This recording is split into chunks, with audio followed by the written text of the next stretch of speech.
इस कार्यक्रम के पुण्यार्चक हैं श्री नरेंद्र कुमार जैन, जिला जज, सेवानिवृत्त, पत्नी पूर्णिमा जैन, पुत्र एवं पुत्रवधू श्री तुषार जैन, श्रीमती नेहा जैन, पौत्रगढ़ सिद्धार्थ एवं आरव, पुत्री एवं दामाद श्रीमती तन्वी, रुचिन गर्ग जैन, दोहित्रियां तनिष्का एवं पृथ्विका।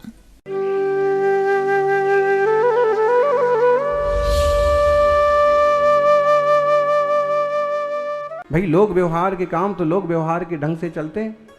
सम्य दृष्टि भी वही क्रिया करता है और मिथ्या दृष्टि भी वही काम करता है, लेकिन दोनों में बहुत अंतर होता है, सोच में अंतर होता है। बे गाथाएं देखिए।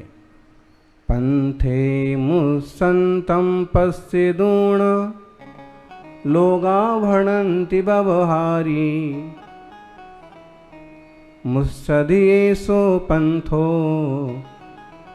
नैपथ्यो मुस्सदे कोई तह जीवे कम्माणम नो कम्माणम च वन्निदुम पश्चिदुम वन्नम जीवस्य एस बन्नो जिणे ही व्यवहार दोत्तो एवं रसगंध फासा संठाणादीयजे समुद्दिठा सव्वे व्यवहारस्य निच्छेदन्हु भवति सन्ति। आचार्य देव कुंदकुंद स्वामी ने ये 3 गाथाएं लगातार लिखी हैं और एक विशेष उद्देश्य से लिखी हैं, एक विशेष उदाहरण देकर के लिखी हैं। पंथे मुस्संतम पश्चिदूण भणन्ति लोगा। लोगा, लोग तो आज भी बोलते हो आप लोग। भाई महाराज जी की सभा में बहुत लोग आते हैं, मतलब तो पुरुष के लिए, लोगों के लिए एक शब्द, प्राचीन शब्द है लोगा। लोग, लोग क्या कहते हैं? व्यवहारी लोग भणन्ति कहते हैं। भण, भण शब्द भी उपयोग तो करते हैं, आज भी करते हैं किसी किसी प्रांत में, हैं, पढ़ने के लिए। गुजरात में गुजराती में शू भणो छो, क्या पढ़ते हो? तो भण शब्द है इसमें। भणन्ति व्यवहारी लोगा, जो व्यवहारी लोग हैं ना वो पंथे मुस्संतम पश्चिदूण, पंथे रास्ते में लुट जाते हैं। आजकल भी हैं रास्ते, आज भी ऐसे रास्ते हैं। दिल्ली में भी ऐसा मोहल्ला है कि तुम जहां जाओगे तो लुटे बिना नहीं निकल सकते। कौन सा मोहल्ला है वो? हैं, क्या बता रहे? सीलमपुर। अरे इतने में दूसरा बोले कि कैसी बात करते हो, मैं यहाँ 40 साल से रह रहा हूँ और 40 साल से सड़क यहीं की यहीं है और तू कहता है कि वहां तक चली जाती है, आज तक नहीं गई। बताइए दोनों में सही क्या? व्यवहार में समझ जाता है। जिसको आपने कहा है ना कि ये सड़क जो है यहाँ से कहाँ तक जाती है, वो समझ जाता है कि अगर मैं चल करके जाऊँगा तो वहाँ तक पहुँच जाऊँगा। और जो तुम्हें टोक रहा है वो भी समझ रहा है कि भाई सड़क, तो इसको भी पता है कि सड़क के जो डामर है, जो मिट्टी है, जो गिट्टी है, वो कहीं जाती है। और तो कोई नेता जो बनवाने में शामिल होता है, जो कॉन्ट्रैक्टर होता है, वो भले खा जाएं। अतः ये भी कहाँ तक सही है? बहुत कंकर चुभ रहे थे सड़क पर, तो 2 युवा आपस में बात करने लगे कि देखिए क्या है आजकल, भ्रष्ट अधिकारी हैं, डामर पी गए। इसके ऊपर जो पतली वाली मुरुम, जो छोटी वाली गिट्टी डाली जाती है ना, वो कॉन्ट्रैक्टर खा गया। अब जबरदस्त, ऐसा कौन सा अधिकारी है, कॉन्ट्रैक्टर है, नेताजी हैं कि डामर पी जाएं हैं? और एक तो बहुत फेमस हुआ था एक जमाने में, बोले लालू चारा खा गया। और कितना चारा खाया? 150 ग्राम नहीं खाया, किलो 2 किलो भी नहीं खाया। कितना खाया हैं? 100 गायें जितना चारा 100 साल में न खा पाती, 2-4 दिनों में खा गए वो। फिर गोबर कितना निकला होगा, पूरा हिसाब बनाओ फिर।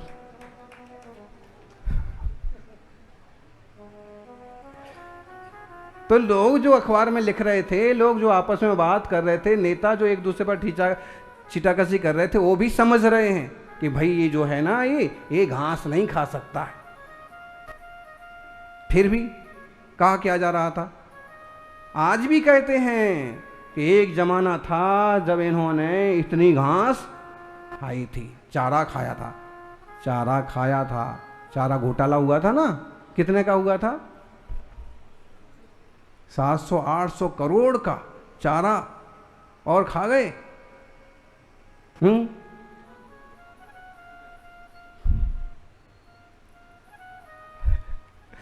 तो अब इसका अर्थ समझो, व्यवहार में ऐसे ही कहा जाएगा कि 800 करोड़ का चारा खा गए। कितने दिन में खा गए बोलो? 1000 गायों को 100 साल तक डाला जाए तो भी आराम से पेट भरता रहेगा। एक आदमी इतना चारा कैसे खा गया? भावार्थ समझने में किसी को कोई तकलीफ नहीं है। इसमें सबको पता है कि इतने रुपए दबा लिए हैं, कागजों में कुछ दिखाया है और काम कुछ किया है।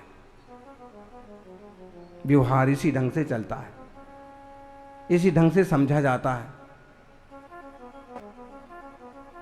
तो ये बातें तो संसारी जन आराम से समझ जाते हैं कि उनको समझ में आ गया कि अगर वो डामर पी गए हैं, इसका मतलब है कि डामर सड़क पर नहीं डाला है, डामर नहीं खरीदा है, कागजों में डामर दिखा दिया और उसके पैसे से वो खुद मौज मस्ती में लगा दिया। जैसे ये बातें समझ में आ जाती हैं, ऐसे ही मोक्ष मार्ग के संबंध में जीव और देह की भिन्नता की बात भी समझ में आना चाहिए कि अगर ऐसा कहा गया कि मेरा गोरा रंग है, मेरा सांवला रंग है, तो किसका रंग है? बोलो।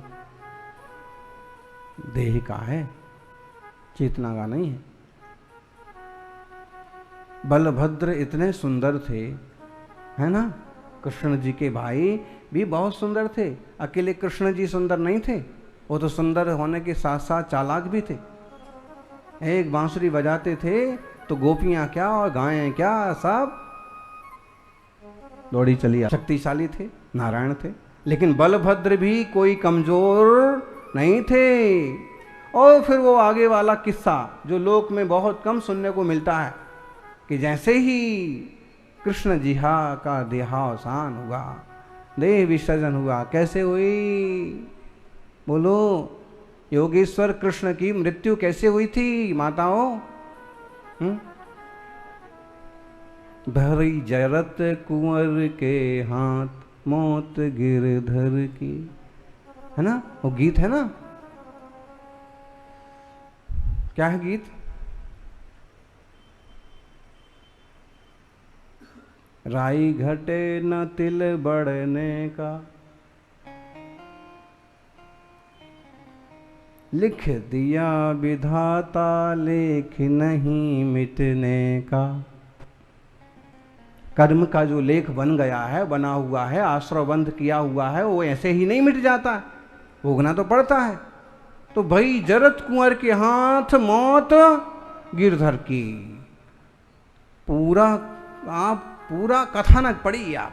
कभी हरिवंश पुराण उठा के देखिए एक बार। ऐसे सूरमा, ऐसे परोपकारी, तीर्थंकर के वंशज, इतना सब कुछ परिवार, नारायण की विभूति, और सब कुछ होने के बाद भी परिणाम अंततः क्या आया? संपत्तियों पर इतराने वालों को ये कहानी तो जिंदगी में एक बार जरूर पढ़ना चाहिए। जो बहुत इतराते हैं ना अपनी गाड़ियों पर, लाड़ियों पर, धन पर, फैक्ट्रियों पर, है कोई बुराई की बात नहीं है। क्या होगा भाई? उनके लिए थोड़ी बोल रहा है, वो क्यों जा रहे हैं? संसद भवन में अगर कोई बात नहीं रुचती है ना तो वॉकआउट कर जाते हैं। लो, ये वॉकआउट कर गए।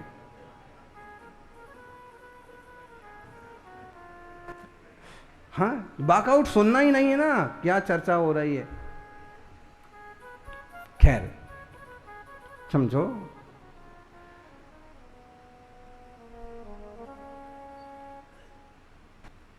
आपके ख्याल में होगी पूरी कहानी। तीर्थंकर नेमिनाथ के समौषण में बताया जाता है, पूछते हैं बाकायदा विनायक से पूछते हैं कि हे भगवान, उस समय नारायण हैं, बलभद्र साथ में हैं, पूरा परिवार दर्शन को गया है। और इस चित्र को बहुत अच्छे से स्वामी समंतभद्र ने अपने स्वयंभू स्तोत्र में भी खींचा और हरिवंश पुराण में तो है ही पुराण। और वो आग्रह करते हैं कि हमें बताइए कि ये इतनी महामंगलकारी जो द्वारिका है इसका क्या होगा, हम लोगों का जो वैभव है इसका क्या होगा। ढेर सारे प्रश्न करते हैं, अपनी रानियों का भविष्य पूछते हैं, भूतकाल पूछते हैं, अपने बेटों का पूछते हैं। तीर्थंकर की दिव्य ध्वनि में सब आता जाता है, सब कुछ मालूम पड़ता जाता है। और ये भी मालूम पड़ता जाता है कि हे नारायण, ये आपका वैभव भी एक दिन पानी पानी हो जाएगा, ये इतनी सुंदर द्वारिका भी एक दिन आग का शिकार हो जाएगी। और हे बलभद्र, एक दिन बोझ आएगा जो तुम्हारे सबसे प्यारे भाई कृष्ण को लेके चला जाएगा।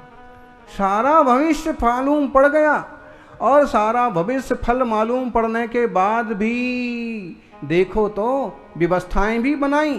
भाई यदुवंशी शराब के नशे में आकर के और ऐसा कोई उपद्रव करेंगे कि द्वारका में आग लग जाए। कृष्ण ने कहा कि आजकल आज से शराब बेचना बनाना सब बंद, द्वारिका में आज से कोई शराब नहीं पिएगा।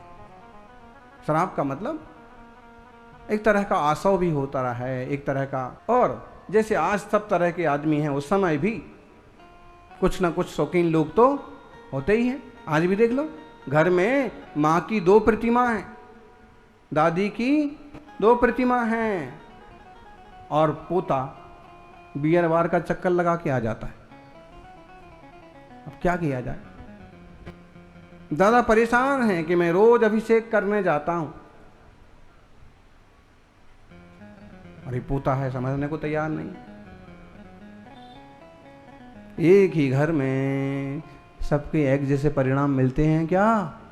वहां भी नहीं मिलते होंगे। कुछ ना कुछ लोगों का शौक होगा, और जब विराम लगा दिया तो सारा का सारा माल उठवा के बाहर फेंकवाया। जहाँ बड़ी बड़ी चट्टानें थीं, कहते हैं वो सारे माल बार सारा पुराना शराब इकट्ठा होता गया, बरसातें बरसती गईं, माल सड़ता गया। एक बार जब इस तरह का योग बना तो यदु कुमार खेलने के लिए उसी तरफ गए। और कौन?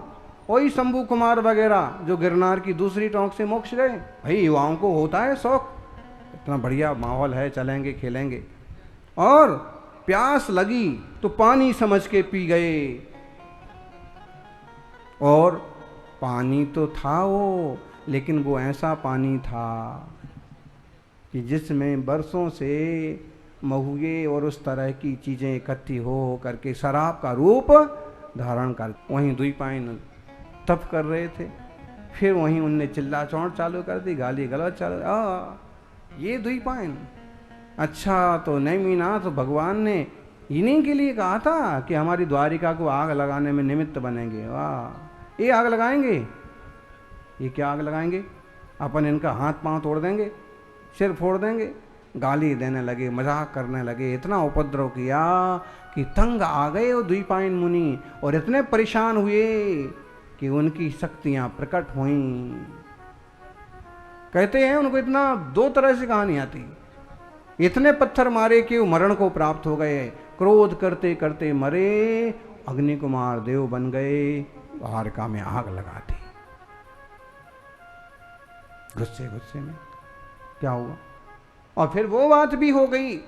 यूं तो कृष्ण नारायण ने पहले घोषणा कर दी थी कि देखो तीर्थंकर भगवान की वाणी झूठी नहीं होगी, इसलिए जिन जिन को तप करना है वो तप करो, जिनको संयम लेना है वो संयम लो, जिनको भगवान के साथ जाना है वो उनके साथ जाके आत्म कल्याण करो।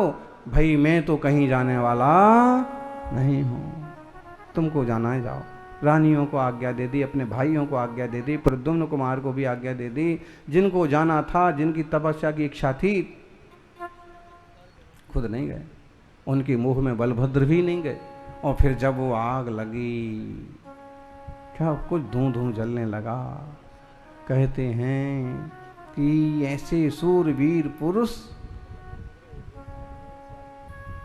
अंत में अपने प्रिय रिश्तेदारों की भी रक्षा नहीं कर पाए। द्वैपायन ने जो आखिरी में 2 उंगली दिखाई थी कि बचना है तो तुम सिर्फ 2 ही बच सकते हो, वो भी शला का पुरुष हो। और फिर निकल के जाते हैं, जंगल जंगल जाते हैं, भटकते हैं, पीने को पानी नहीं मिलता। जब बहुत प्यास लगती है तो भाई कृष्ण तू यहीं लेट, मैं कहीं से पानी लेके आता हूँ। पूरी कहानी मालूम है आप लोग हैं? मतलब कर्मों का जंजाल भी कितना खतरनाक होता है। अपने ही आश्रव बंध अपने लिए ही कितने जोरदार ठोकर मारते। पानी लेने गए तब तक यहाँ जो उनका एक भाई जिसने भी दिव्य ध्वनि सुनी थी और जिसे मालूम पड़ता था कि जरत कुमार मतलब मैं, मेरे हाथों और मेरे इतने प्यारे भाई की मौत होगी, ऐसा कभी नहीं हो सकता, मैं राज छोड़ के ही चला जाता हूँ, जंगल में रहूंगा। राज तो छोड़ दिया, धनुष बाण नहीं छोड़ा। होनहार है, राज में रहते और हथियारों का त्याग कर देते तो एक बार मानते कि ठीक, लेकिन होना तो वही है ना जो होना है सज्जनों। और जंगल में उसे ऐसा लगा कि जैसे कोई सुंदर आंख है, तीर चलाया, मणि में कृष्ण के पांव में तीर लगा और फिर बलभद्र ले लेके घूमते रहे। शरीर तो शरीर है, आत्मा निकल गया, देह रह गया। वियोग में 6 माह बाद ज्ञान हुआ, दीक्षा ली। सुंदर इतने थे कि लोग रीझ जाते थे, तो उनने मांगी तुंगी पर जाकर के पीठ कर ली और पहाड़ की तरफ मुंह कर लिया ताकि कोई सुंदरता ना दिखे, और तप करते करते और स्वर्ग से धारे। विचार करिए, देह धन संपदाएं सब पुद्गल की देन है। ऐसे ही जीव में कर्म नो कर्म देख करके जीव के हैं ऐसे कहा जाता है तो जड़ के। ऐसे ही रस गंध स्पर्श संस्थान आदि जो कुछ कहे जा रहे हैं ये सब व्यवहार से जीव के हैं, निश्चय से कुछ भी जीव का नहीं है। निश्चय नए से तो ज्ञान घन स्वभाव वाला जीव, ये सब समझिए ज्ञानी। इसको समझ लेने से दुनियादारी से थोड़ी सी आसक्ति जरूर टूटती है, थोड़ी सी शांति बढ़ती है, और जैसे जैसे ज्ञान की गहराई बढ़ती है वैसे वैसे आनंद की ऊंचाई बनती है। सबका मंगल हो, यही भावना। जय बोलिए अनंत अनंत सिद्ध परमेष्ठी भगवान की।